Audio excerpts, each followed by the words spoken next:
Hey guys, welcome back to my channel. I'm your host here. It has been quite some time since we talked about HOA horror stories. So today I want to dive into an email that was sent by a viewer.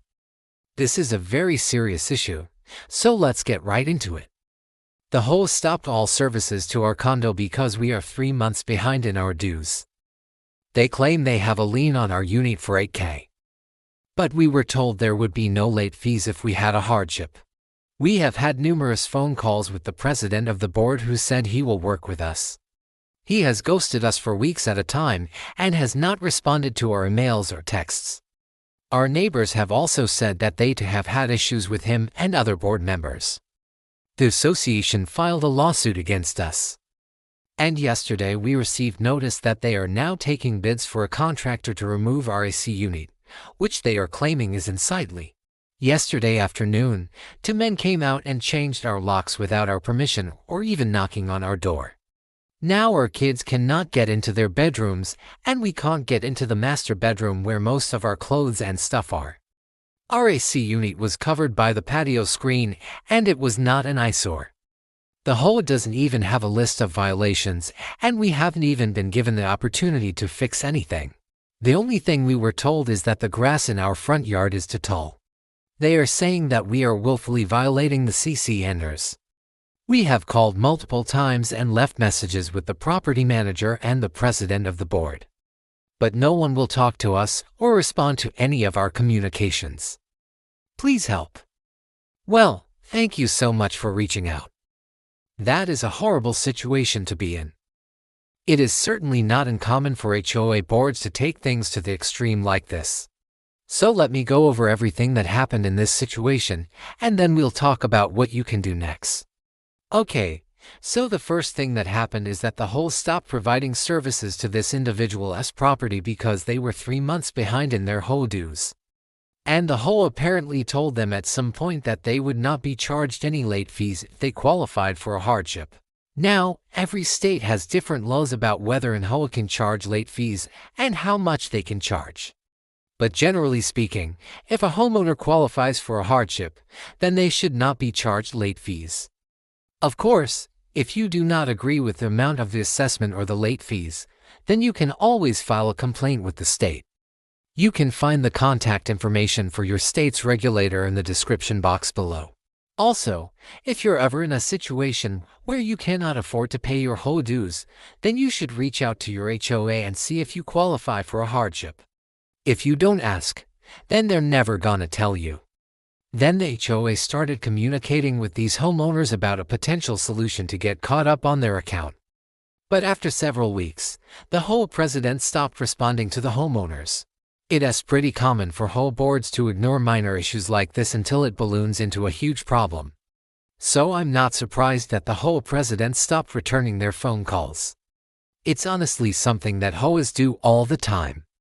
After the HOA stopped returning the homeowners' phone calls, the HOA filed a lawsuit against them for the past due amounts. It's pretty common for HOA letters to take homeowners to court for past due assessments. However, before an HOA can take a homeowner to court, they usually need to send them a letter called a notice of default, which informs the homeowner that they are delinquent on their payments and they have a certain amount of time to either cure the default or to take other actions to prevent foreclosure. So the HOA likely sent them a notice of default before filing the lawsuit. Unfortunately, the homeowners did not provide any additional details in their message, so I'm not sure if they received a notice of default or not. But it is possible that they didn't receive the notice of default, and that's why they were so shocked when the HOA sued them. So the lawsuit is one thing, but it sounds like the HOA took another step which is even worse.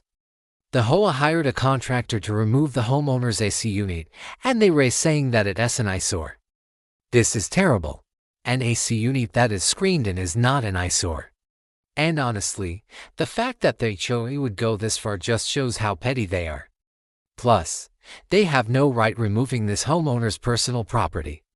And it gets worse because someone actually showed up at the homeowner's door and changed the locks on the unit. The HOA likely changed the locks because they wanted to make sure that no one else could get into the unit. Because once they hire a contractor to go in there and remove the AC unit, They probably want to make sure that nothing else is removed from the unit or damaged in any way. Now, I understand that this homeowner's AC unit was removed, and that must be fixed immediately. But I think that you should continue to try and contact the HOA. Even though they might not be responding to you now, you never know when they're going to change their mind. So you need to keep trying. The HOA might be willing to put the AC unit back. If you start making payments on the account, or if you have a written agreement that says that they will reinstate the AC unit. Also, I would recommend that you speak with your neighbors to see if they've had any luck getting the HOA's attention. Maybe you guys can approach the HOA together as a group to get the AC unit turned back on. I would also recommend checking your documents to see what they say about an HOA's ability to cut off services. Most states allow an HOA to cut off services, but they need to have a valid reason for doing so. Additionally, most states require an HOA to give a homeowner a certain amount of time to cure the issue before they cut off services. So you'll want to check your documents to see if the HOA followed the correct procedures. If they didn't follow the correct procedures, then you may have a case against them. Lastly, I would recommend that you send the HOA a cease and desist letter. This is not something that you need to do right away, but if the HOA does not stop their actions against you, then this is something you can do to protect yourself. A cease and desist letter is basically a letter that tells someone to stop doing something. In this situation, you can send the HOA a cease and desist letter telling them to stop all actions against you and to reinstate your services. Keep in mind, you should not use this letter to threaten the HOA. You should use it as a way to get them to stop their actions against you. If the HOA ignores the cease and desist letter, then you can sue them for damages. Unfortunately, many people assume that HOA letters have the power to do whatever they want. But that's not true. HOA letters are required to follow certain rules and procedures outlined in their governing documents. And if they fail to do so, then they can be held liable for damages. Well, I hope that helps. I tried to read through this email as fast as I could, but it was a pretty long one, so I hope that you found this video helpful. If you did, please hit the like button, and if you're new here, consider subscribing.